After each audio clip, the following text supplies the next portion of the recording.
My name is Nelda Spell Mitchell.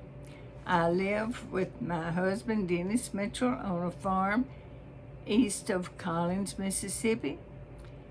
And during our lifetime, we would sit in the swing, and when we had time, and we'd talk about some stories over and over. Some were about when we were children, and some as we were married together, and some we were just told about. I wrote down a lot of these stories, and it came out to be 2 books full, Volume 1 and Volume 2. You can get you some of these books off of Amazon. Just tell them you won't have I Told Y'all This by Nelda Spell Mitchell, and they'll send them right to your door. And if you want to give somebody a good present, just order them some, and Amazon will send them right to their door. Now, I've been recording some of these stories, and if you want to, while you have time to, you can listen while you do other tasks.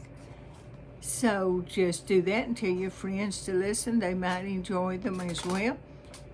And while you're on YouTube, look for our grandson's post. He named his Big South Ranching, and it's by Weston Mitchell. He just films activities of when he's working with his cattle on his cattle farm, and you just see if you don't like them. Now today I'm going to read you a story about the Phantom Truck. Now this happened when we were camping on Leaf River in Jones County, Mississippi. We camped in a little tent that looked like that. That was a picture of it. And on a white sandbar. Oh my goodness, it's so beautiful. Now, this is a picture of our son Dale baiting a hook in a john boat. Now, this picture was not made on that particular trip, but it was a good picture of him. Let you see what a john boat partly looks like. And this is another trip where he caught 2 fish on 1 lure. Oh, now wasn't that just the happiest thing in the world? To pull it in and have 2 on 1 lure. And that's what we did when we'd have a chance to go slip off from the farm. This would be our vacation time, just a day or 2 at a time, because the farm gets you very busy, keeps you busy all the time. Now I'm going to read you about this Phantom Truck. It was a gosh awful place to go to the river, but Dennis said he felt safer there, since not many people would be crazy enough to try to get a boat down a bluff that was this steep, and we should have complete privacy at our camp on a sandbar upstream from where we were getting in the river. We had gotten permission from Mr. Bud Smith to go across his property to a 20-foot high bluff overlooking a beautiful stretch of the Leaf River in Jones County, Mississippi. The trail from Mr. Bud's house back to the river was a long, winding trail, marked with deep ruts, potholes, and sand beds that wound around several fields through a thin stand of trees across a pasture that was securely enclosed by several strands of barbed wire. Oh, it seemed we would never get to the river. It was in the middle of July 1968. Dennis and I had loaded up our primitive camping supplies and fishing gear to trot line fish for catfish. We carried our 3 children. Dale was 11, Beverly 9, and Don was 3. Our 2 modern conveniences were a canvas tent and 5 folding aluminum chairs. Where the Smiths crossed the fence wires was marked by a 2-foot wide path that extended from the fence to the edge of the bluff to go down to the river. They had also dug out toe steps, not wide enough for your foot. You had to turn around backwards and go down the steep red clay bank with just your toes sticking on the steps down to the water. Well, Dennis tied a rope on the boat. It was a John boat, just a flat bottom, simple boat. And he lowered it down to the water, scooping up water in the end of it, but then it leveled out.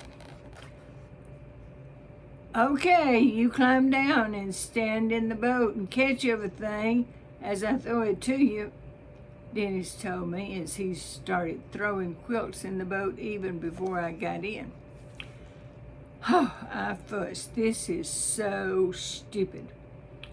There is a perfectly constructed boat ramp down at the bridge made out of cement concrete, and it's paid for with our tax money, and I'm sure that because the Mississippi Pat Harrison Waterway has built concrete boat ramps near every bridge on the rivers all over the state. Why don't we go to the ramp? Dennis fussed back. I've told you, I do not feel safe taking you and the children there.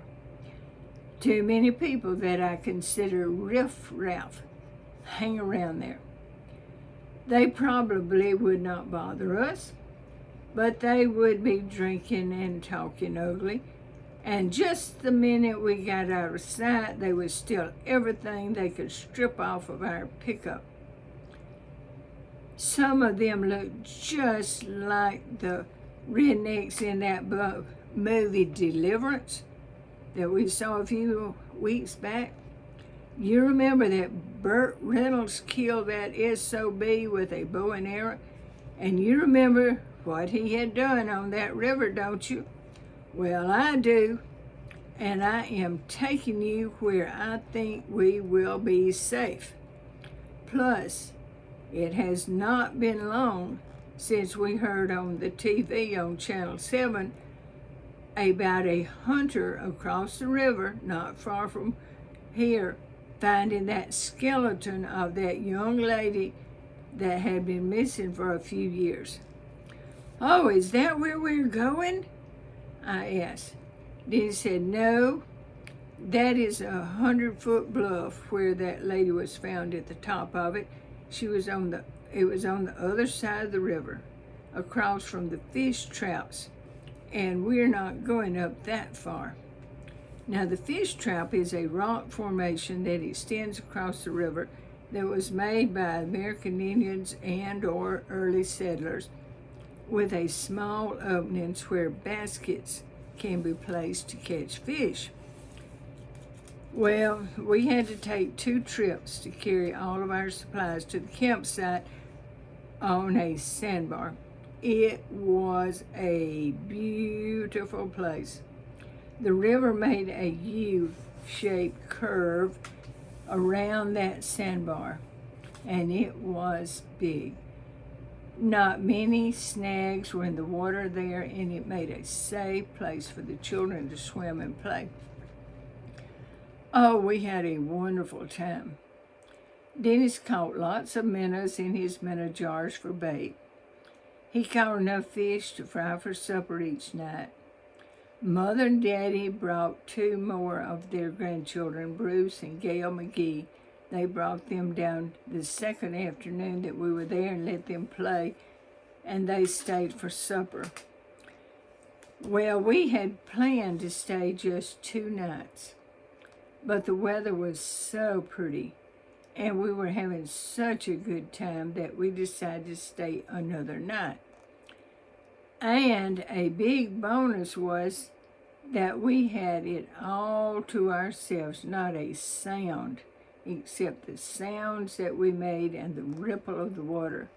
birds singing, frogs croaking, and crickets chirping. The nights had been so quiet we could count the few crickets that did chirp after midnight. Well, the third morning was hot and sunny as usual. Then, after lunch, without any visible warning, a thunderstorm blew up. Oh, goodness. We sat in the tent. It started leaking, and the wind was making it lean. We piled all our things in the only dry spot that was in the center of the tent. Dennis, Dale, Beverly, and I each sat in a corner to hold the tent down, and Don sat on the middle pile of things. The rain stopped late in the afternoon. What was not wet with rain was wet with humidity. Oh, gracious, let's just go on home, I begged. It's only 15 miles. Dennis said, not on your life. You don't know much about fish. They really will bite well tonight after that rain, and the sky has cleared up, plus the moon is full tonight, just perfect for good fishing. Well, the children helped Dennis bait the trot lines, and when we went to bed about 10 o'clock, the moon was so bright we could see colors. Our damp quilts made a miserable bed on the soggy tent floor. The children and Dennis did not seem to mind. They went right to sleep, breathing deeply. I lay listening to the frogs and crickets. I didn't even know when I drifted off to sleep. But then I woke up with a start after an hour or so. I didn't know why I woke up like that. Oh, goodness. I needed to go into my bladder. That's probably why I woke up. But if I did, I would have to unzip the tent, and that unzipping the tent made an awful noise, and it would wake up Dennis. Might not wake up the children, but it'd wake up Dennis. Maybe I could just go back to sleep. And then a chill ran up my spine. My body froze in a listening position as I held my breath and raised my head. Someone was coming. That is what really woke me. Oh, my gracious, what could it be? It sounded like a truck. No. A car. No. It was a truck. It was coming across Mr. Smith's property. My mind followed it as it wound its way through the mud holes and around mud holes and around fence corners. Oh, it was going slow. The trail was probably really, really muddy and slippery from the rain. And the truck's motor strained in the bad places. Should I wake Dennis? No, I would let him sleep and just wait and see who showed up. Somebody was coming. Reckon somebody had died. Was Daddy coming to get us? No, it did not sound like a pickup. Thoughts continued to race through my mind. It was a log truck or a pulpwood truck. It sounded as if it had a bad muffler. I decided it was a log truck. It was coming closer. It must be one of the river rats. They all had an old stripped-down wood truck. Wonder what they want. Oh, dear. It sounded as if they stopped in the pasture where we left our pickup.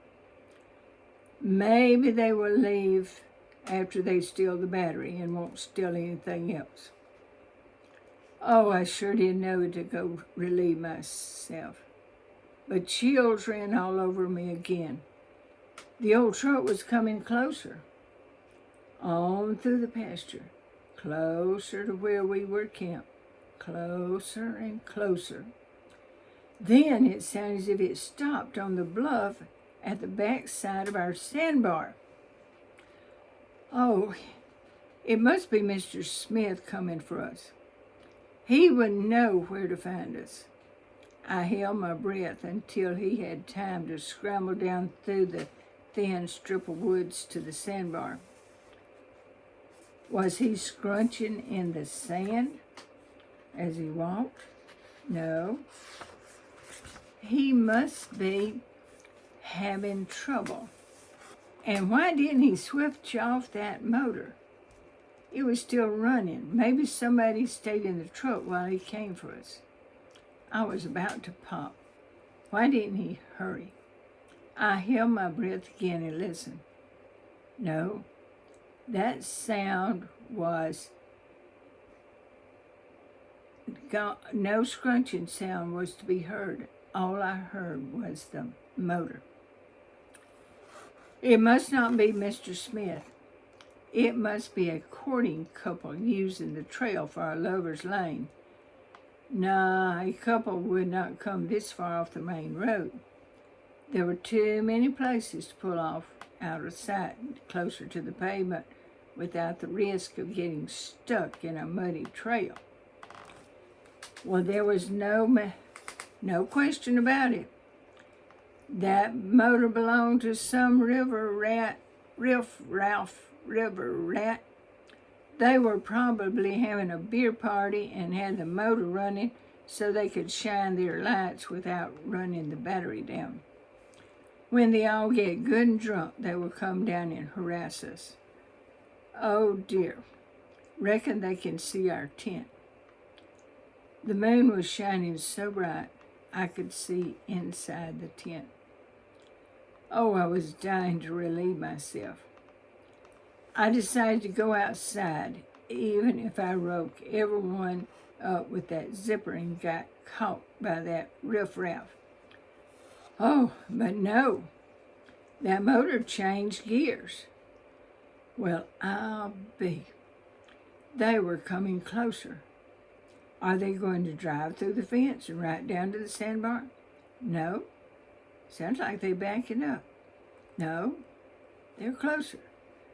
Oh, I couldn't stand it any longer. I had to get up or wet myself. And I sat up. Nelda? A voice whispered. I caught my breath. I was so scared and startled. It was Dennis. He sat up. I said, oh my gracious, man, you scared me to death. I do not know which is worse, to die of fright or from a burst bladder, I said. Well, you and me both, he said. I've been awake a long time needing to go outside, but I didn't want to wake you up with that darn zipper. Do you reckon someone is trying to find us? I asked. I've heard a truck motor straining and groaning for it seems like an hour or more. He said, I wasn't going to mention that, but since you heard it too, I think we will find a couple of dead bodies. I said, why? He said, because I have been listening to it all night. At first, I thought someone was coming in on us, but I have concluded it is a courting couple, and they have sat with the motor running until they both died. Let's go see, he said. We went outside. We both relieved ourselves hurriedly. Then we stood facing the woods to listen. The only sound we heard was the ripple of the river. Dennis said, well, I'll be. They switched that motor off.